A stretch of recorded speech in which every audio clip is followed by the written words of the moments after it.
Akhirnya, panggung dibuka, peta digelar, nama-nama disorot, dan janji penindakan dilapisi kata terpadu.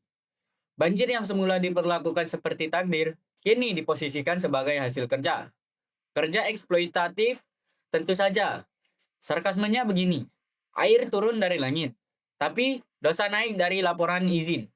Aparat bergerak, pasal disiapkan, sanksi administratif mengintai, dan hitung-hitungan ganti rugi mulai dibuka. Seolah alam bisa diaudit setelah runtuh. Namun, pertanyaannya besarnya tetap menggema. Apakah ini klimaks penegakan atau trailer panjang yang berakhir di revisi aturan?